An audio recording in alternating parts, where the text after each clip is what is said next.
Hey guys, Aaron Dorr here. The number one reason we fight to defend our gun rights is to keep our own government in check. The second reason, though, is to defend ourselves and our loved ones against violent thugs who are bent on attacking us in our homes or on the street. In today's video, we're going to break down a recent self-defense situation and give you guys our take on what he did right and what he could have done better, perhaps, should it ever happen to him again, God forbid. Guys, as always, subscribe to our channel for more content like this. And with these reaction videos, we want you guys to give us your thoughts in the comments section. What did this guy do right? What did he do wrong? What would you do if this happened to you? Guys, as always, we are not lawyers here at AFA. We fight to defend the Second Amendment. I'm giving you my take on what I would do as a husband, as a father, if this happened to me. I'm going to play it right now for you guys at slow motion speed to break down some of these excellent details. Here we go. First thing to notice is the lag time here. After the guy parks his car, well, the guy in blue and the guy in white notice the car. Now, in the town I grew up in a long time ago in Northwest Iowa, I knew every car in my small town. So that's not how things are anymore these days. So if a car pulls up beside you and you don't know who's in it, you need to be aware of that. That situational awareness is lesson number one. Should he have backed up before the guy's door even opened? That's a fair question. I think he probably could have and should have. But let's keep going. Door opens up. The guy comes out of the car, and right about now, you can see a handgun in his right hand. So from here on, the guy in blue and the guy in white know there's a fight coming. No matter what, there's a fight coming. And so we watched this video here in the office at 1/100th speed. And from here, we could measure the reaction time from the guy in blue. Let's watch it at slow motion. Guy in blue sees the threat, begins to do what? Before he does anything else, he begins to create distance. That's obviously lesson number two. You have to have distance. Action beats reaction every single time. And so if the guy in blue had stood his ground and tried to react right there, the guy in orange would be on top of him immediately. So the guy began to create distance right away. Watch this. Creates that distance, but right here, look right here.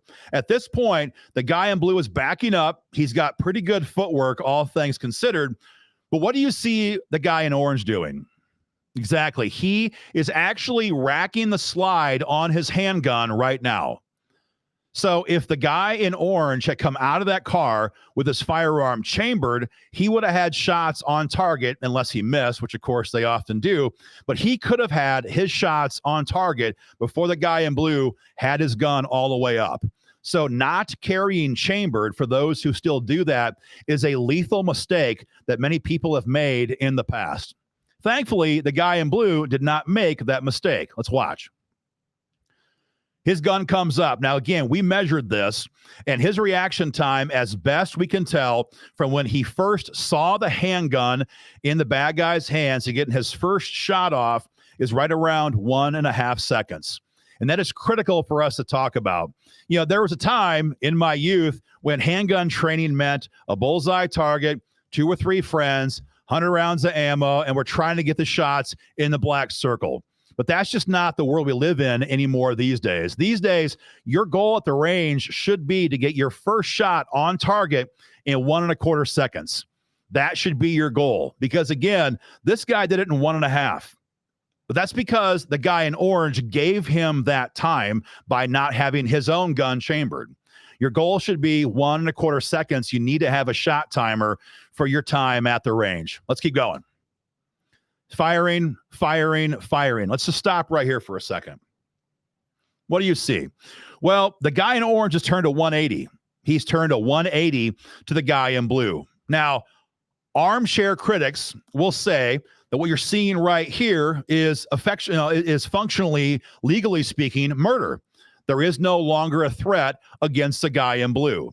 But people who do this for a living, lawyers, police officers, and those who've been through these shootings know that you can articulate in court how fast this happens, and you were still reacting to that lethal threat. It is important to note the guy in orange still has that handgun in his hand. You can see it right there in his right hand.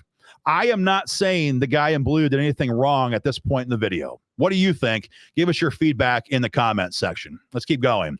He's engaging, engaging, engaging, engaging, and last shot was fired right about there. I want to notice the guy's footwork. The guy did a great job at maintaining that fighting stance with his footwork. He has an excellent two-hand isosceles / Chapman grip on that handgun. Great grip, great footwork, great fighting stance to be making those rounds and firing those rounds downrange on target. At this point going forward, though, the guy in blue does not engage the threat anymore. You can watch this. And knowing when to disengage from a threat is almost as important as knowing when to engage against a threat. Of course, engaging saves your life, but disengaging saves your freedom afterwards in a court of law.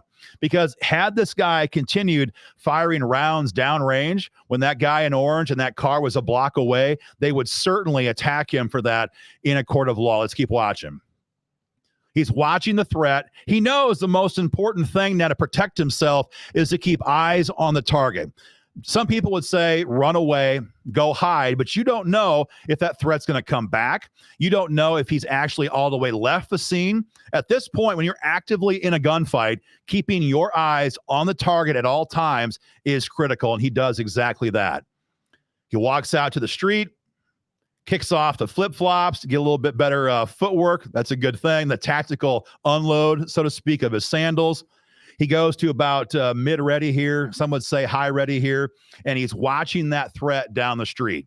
He never takes his eyes off that threat until it's no longer in his area. That is really critical stuff. So situational awareness, could he have done better there? Maybe a little. Give us your thoughts in the comment section. Carrying chambered. Thank God the guy in blue carried chambered. If he had not, he probably would have been dead at the end of this video. Number 3, he created distance. He gave himself time to react. That is critical. He knew when to disengage from the threat as well. Also, very important stuff. We're going to play it again for you now at full speed. I want you guys to see exactly how fast this happens in real life. And this is critical because when you're going before a judge, your lawyer better be able to explain in real time how this happens so fast, why you took the actions you took. Now, the prosecution is going to play it back at 1/100th speed. They'll try to hang you out to dry. It is critical you can articulate why you acted the way you acted in full speed. Let's watch it right now again at full speed. And if there was one more lesson, just to interject here, you'll notice the guy in white. When the guy in the car comes out with a gun up, the guy in the white shirt raises his hands. I am no threat to you. So I guess if there was one more lesson, it is make sure your friends are carrying guns and can help you in a gunfight. Let's get back to it. Door opens up. Here we go.